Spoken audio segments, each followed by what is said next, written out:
So I'm working on my personal vehicle. I have a charging system problem going on.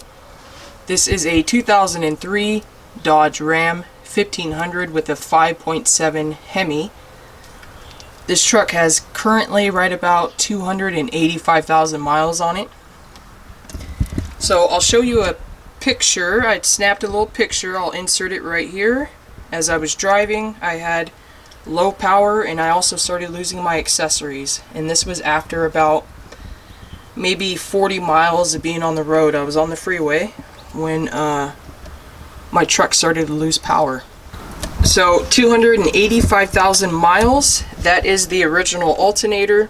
I'm going to do preliminary checks first, and before we condemn the alternator, I'm going to do some basic checks. These are computer controlled, so they are controlled by the PCM. So I will back probe into, I think one of them is light blue and the other one is gray and black. I need to check the wire colors on that. I haven't pulled up the schematic yet. However, one of them should be pulse width modulated and the other one I should be getting battery voltage, so it should be 12 volts. And then also Chrysler has your BAT post right there, so we'll do a measurement right there. So I do have a jump pack hooked up to this. Alright, so I have my voltmeter.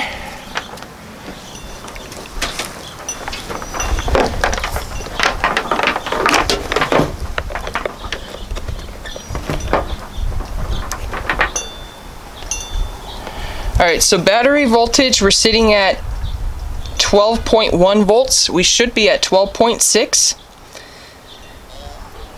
And that's with the jump pack on. Alright, I'm going to start the vehicle and then we'll take another voltage measurement off the battery.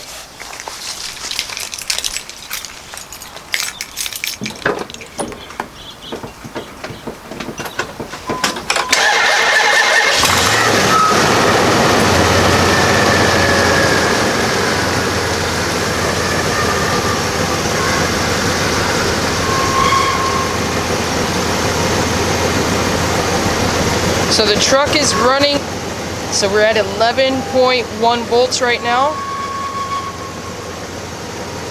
I'm going to compare that to the BAT post on the alternator.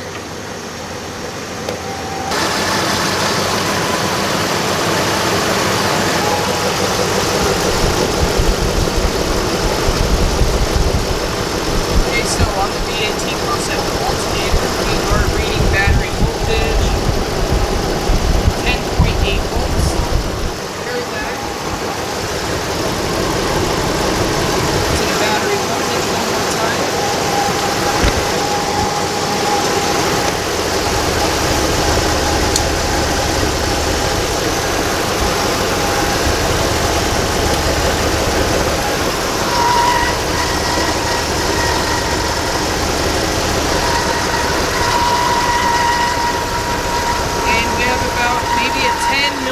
Difference, so we're at 6.72 to 6.9.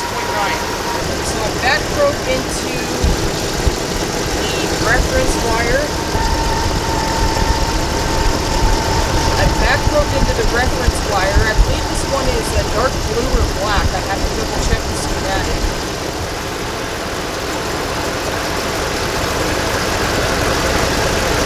And we have about 10.10 volts, 10.3. So I'm good with that, that's fine. Now we're going to check our pulse width modulated. So this signal right here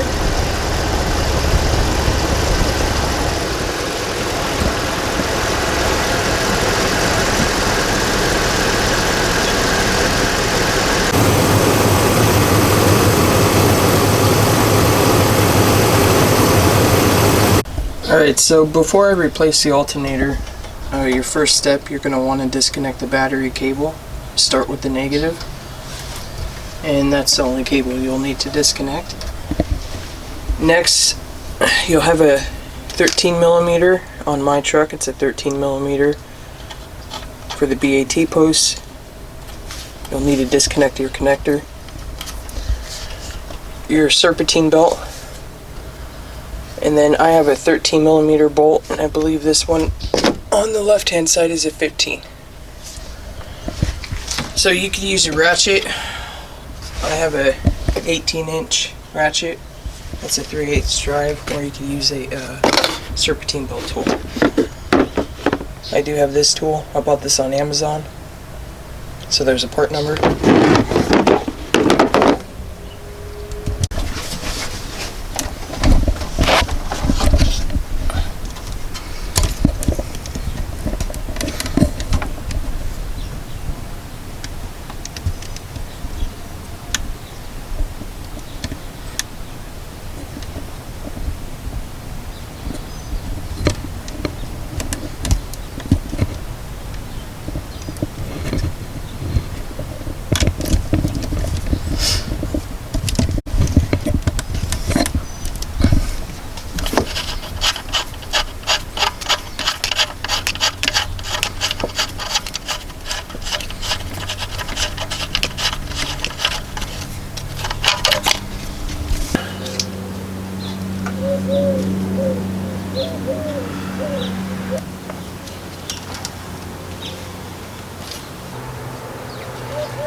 So my original alternator was a 136 amp. That was a Bosch alternator. So I went to O'Reilly's between my local auto parts store. O'Reilly's, this was the only one they had in stock. It's a remanufactured.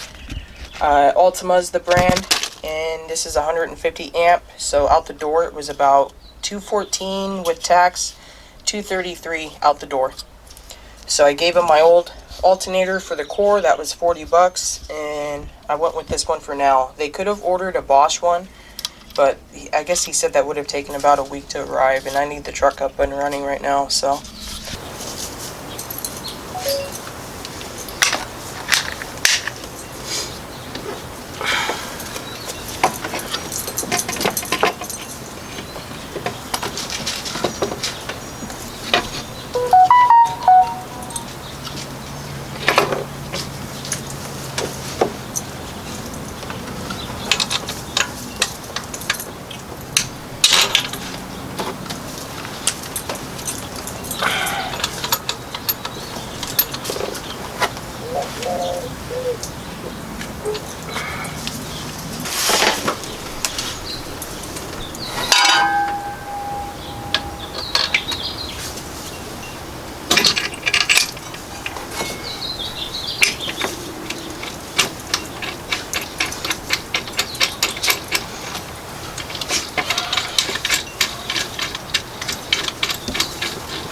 So always remember,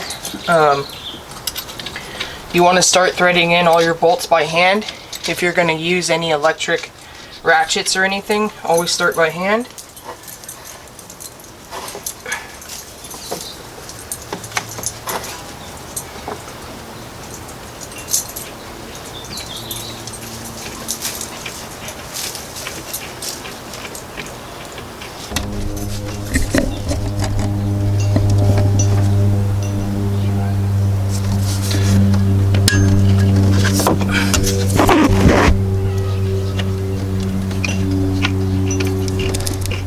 So that was a 15mm stud, same thing with that one.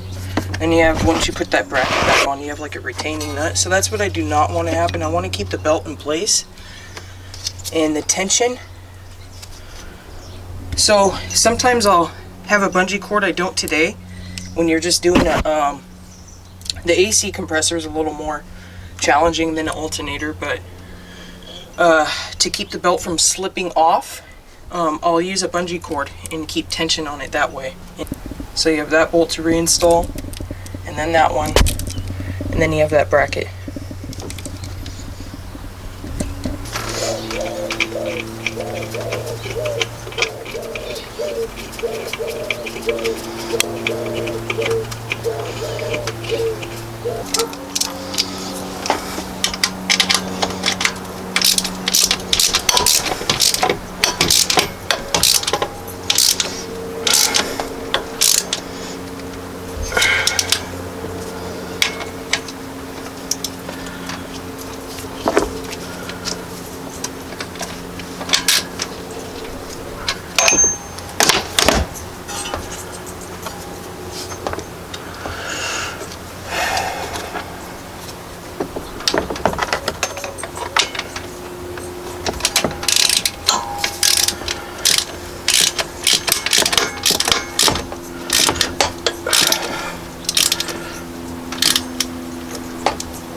So it is critical that when you install a new alternator that make sure these are tightened down, and you do want them to the proper torque spec because you want this aligned. This is a Reman cheap China part, so you want to make sure that they're realigned. That way you don't have misalignment from the belt and you don't have any damage and you don't induce any problems, okay? Now for the mounting plate. So I still want to keep tension on this belt, and I slip it kinda, I can't really show, I don't have my GoPro, but I slip it underneath and over and then reattach it.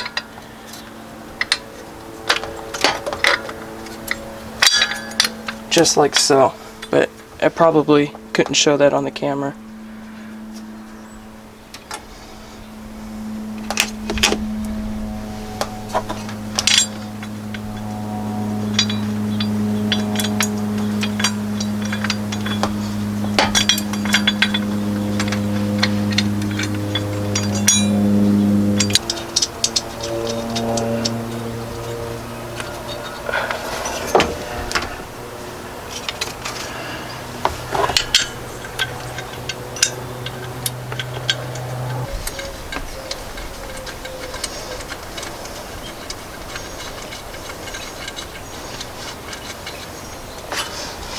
Okay.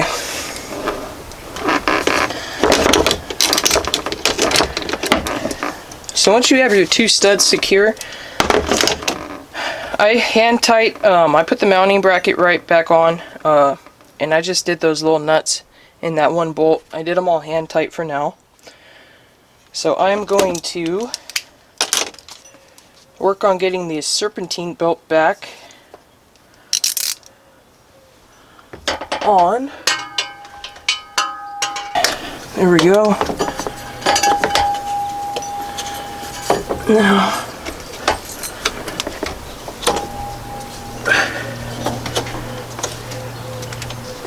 perfect.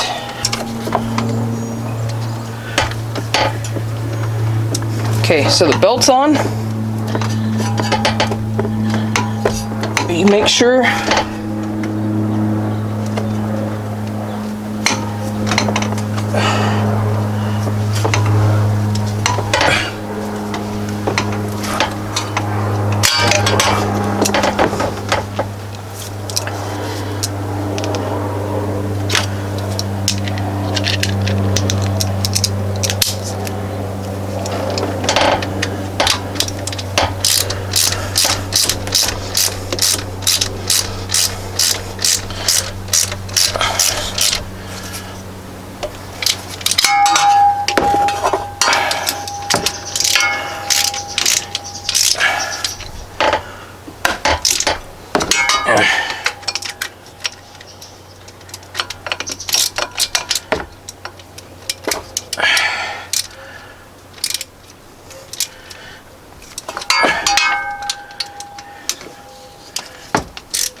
so I tighten those bolts in a crisscross pattern. Now, once you have your belt back on, everything looks aligned and everything's tightened down and secure. You can then reconnect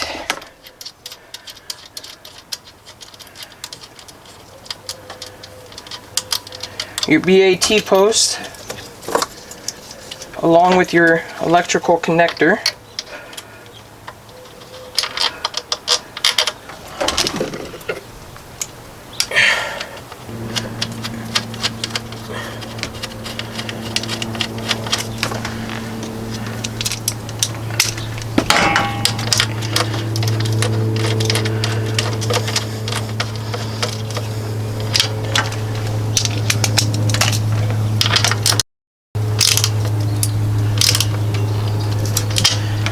Okay, once that's nice, tightened down, you can put your cap back on there. And reconnect your connector.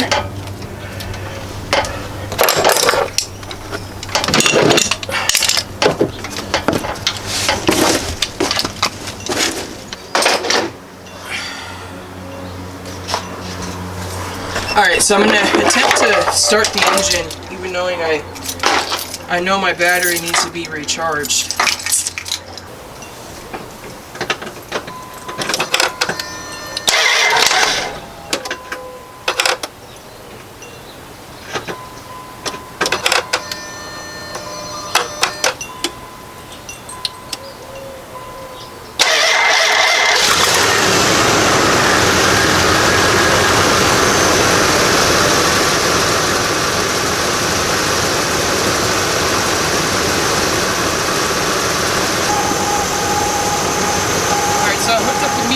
We are back up to charging. I would like to see a little closer to 14 volts, but that's okay. It was a faulty alternator.